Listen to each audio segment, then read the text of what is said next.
আসসালামু আলাইকুম প্রবাসী ভাই বোনেরা, সবাই কেমন আছেন? আলহামদুলিল্লাহ, সবাই আশা করি ভালো আছেন।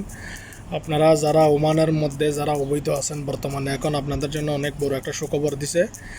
এই বিষয়টা নিয়ে কেউ অবহেলিত করবেন না, অবশ্যই তা সবার জন্য উপকারিত হবে। একটা কথা মনে রাখবেন, ওমানের মধ্যে এরকম সুযোগ সুবিধা পাওয়াটা অনেক ভাগ্যর বিষয়।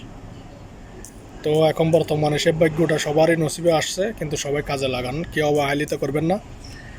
একটা বিষয় আছে যে আপনারা ওমানের মধ্যে এখন যারা 5 বছর, 6 বছর, 4 বছর, 3 বছর, 2 মাস, 5 মাস যাদের হয়েছে, যাদের গ্রামা বেশি হয়ে গেছে, যারা বিশাল লাগাতে পারেন নাই, তাদের জন্য একটা সুযোগ দিছে। তারা অবশ্যই ফ্রিতে বিশাল লাগাতে পারবেন, কোনো সমস্যা হবে না, কোনো গ্রামা দিতে হবে না। আর একটা বিষয় হচ্ছে যে ওমানের মধ্যে যারা থাকতে চান বা অনেকেও থাকতে চান না বা চলে যাবেন, কাজকাম কম, অনেকের ভালো লাগে না, যেতে চায়, চলে যেতে চাইতেছেন, ভিসা পতাকা নাই, যারা ভিসা লাগাবেন না আর কি, তারা অবশ্যই দেশের মধ্যে চলে যেতে পারবেন, কোনো সমস্যা নেই। আপনারা এখন বর্তমানে আউটপাস চলতেছে, আপনারা চাইলে আউটপাসের মধ্যে কোনো টাকা লাগে না, কোনো কিছু লাগবে না। আপনারা এম্বাসি থেকে পেপার রেডি করে চলে যেতে পারবেন সোজা বাংলাদেশে, কোনো সমস্যা হবে না। এখন বর্তমানে আউটপাস চলতেছে। আর একটা বিষয় নিয়ে কথা, ওমানের মধ্যে এখন বর্তমানে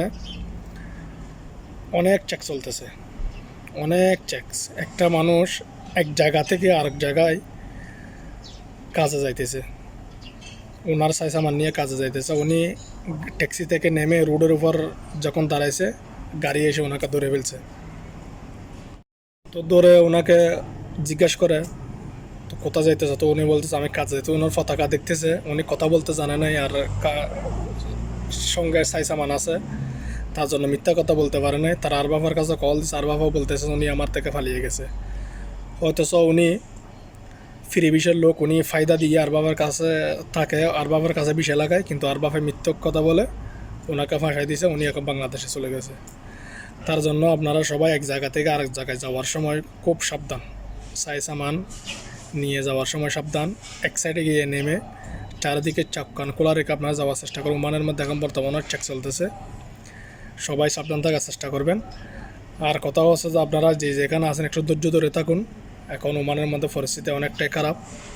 তো ইনশাল্লাহ যদি চেক যদি কমে যায় বা সব কিছু যদি পতাকা যদি আপনার যে টাইম দিছে লাগানোর সেই টাইমটা যদি শেষ হয়ে যায়, অবশ্যই আপনারা যে যেখানে যাওয়ার যেতে পারবেন, কোনো সমস্যা হবে না। আপনারা যে যেখানে আছেন বর্তমানে যে স্থানের মধ্যে আছেন, অবশ্যই আপনারা ওখানে ধৈর্য ধরে থাকার চেষ্টা করবেন। অবশ্যই সবাইকে আল্লাহ ভালো রাখুক, সবাই আমার জন্য দোয়া করবেন। আমি আপনাদের জন্য সবসময় দোয়া করি, সবার ভালোবাসার দরকার আমার, আমি আপনাদেরকে ভালোবাসা দিতে চাই। সবাই আমার পাশে থাকবেন। প্রবাসী ভাইদেরকে অসংখ্য অসংখ্য ধন্যবাদ যে আপনারা আমার ভিডিওটা দেখেন বা সাবস্ক্রাইব করেন, সবাই শেয়ার করে নেবেন। সবাইকে ধন্যবাদ এবং আসসালামু আলাইকুম।